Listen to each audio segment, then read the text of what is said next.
There are two paths before us. There is the path of fear and enslavement.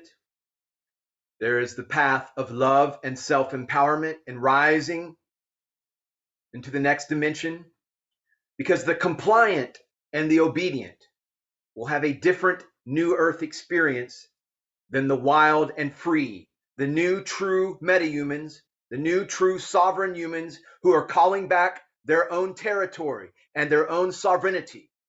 Humanity is now roaring. We are remembering the true kings and queens, that we are the true kings and queens of the jungle. It is you, it is me, it is I, it is we, as a sovereign humanity under the law of one. And it is the time for humanity to take back its power and to roar like lions. Yes, much like lions. I'm offering a brief introduction to my next literary work, which is entitled Radiant Effulgence.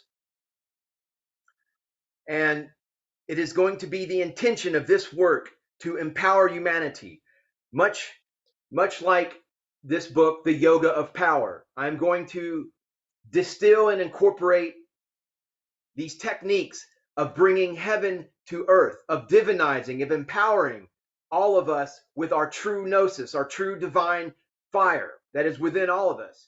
This is not yoga, soccer mom yoga. This is true power yoga.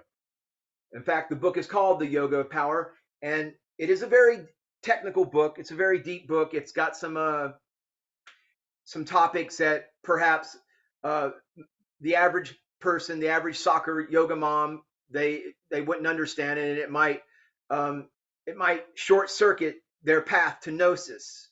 However, I'm going to take this knowledge, as Vasamazulu Baba Credo Mutwa, as he pronounces it, and I'm going to distill it and repackage it for the average person in harmonic universe number one, to help them rise into their true metahuman status. And this book, Radiant Effulgence, that will be the goal of this book. It will be released September 24th. And there are two paths that you can go by. But in the long run, you must ultimately choose only one of them: the path of the spirit or the path of the soul. And yes, there is a difference, because your soul is still caught up with your body. It's still a product of harmonic universe number one. It is only when the soul touches the eternal spirit, eternal spirit, and thus downloads the radiant effulgence that spiritualizes, that divinizes matter, and thus establishes harmonic universe number one in your little neck of the woods. That is how we rise. That is how we rise in frequency, rise in consciousness. That is the new earth. And the compliant and the obedient, those living in fear, will have a very different experience than those who have risen to their metahuman status and embrace their radiant effulgence. Because to infuse your being with radiant effulgence of source-connected awareness, thereby enlarging the self or renouncing it in fear, if you choose the path of compliance and obedience, but to be a fully awakened aspect of the unknowable God as an ascendant metahuman, or of the demiurge, the fallen Terran of harmonic universe number one, of compliant, fearful, obedient, of organized religion, of being continuously looking outside of yourself for your savior. No, you and your consciousness are your savior. The keys to the kingdom of within, the kingdom of heaven, are within. It is up to you to take that key and turn it and open the lock and rise in consciousness. Whoever chooses the path of the spirit will have to face the demiurge and fight him face to face. The only way to liberate the spirit.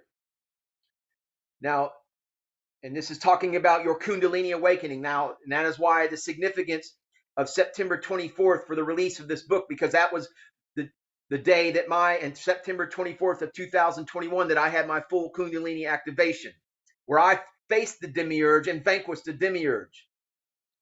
And whoever chooses the path of the spirit will have to face the demiurge and fight him face to face. The only way to liberate the spirit.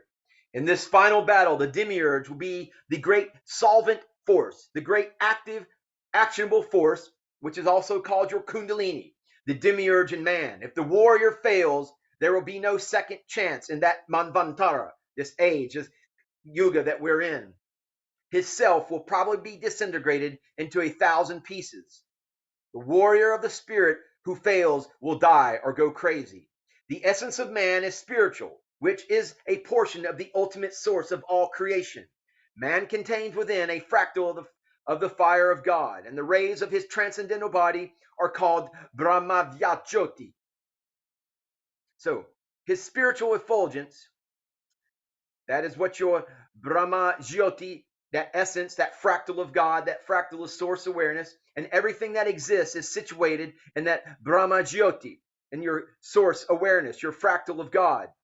But when the jyoti is covered by illusion, by maya, or sense gratification of a harmonic universe number one, of third dimension digital matrix, of being a slave in the artificial intelligence hive mind, it is called material. That is what you're covered up with. That is the true enemy that you're seeking to rise beyond. The more the activities of the material world are performed in source connected aware consciousness, the more the atmosphere becomes spiritualized. Heaven is brought to earth by complete absorption.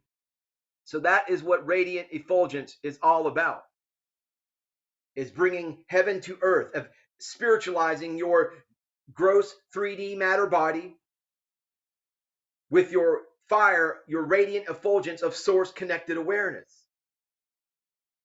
And I can think of no better timing to do that here in this Lionsgate portal, when humanity shall rise, when the compliant and the fearful will remain in harmonic universe number one and be slaves of the artificial intelligence hive mind, and those warriors of the spirit who loathe matter and who identify with their light quotient, their light body avatar, will rise. And so it is. Namaste. Namaskaram.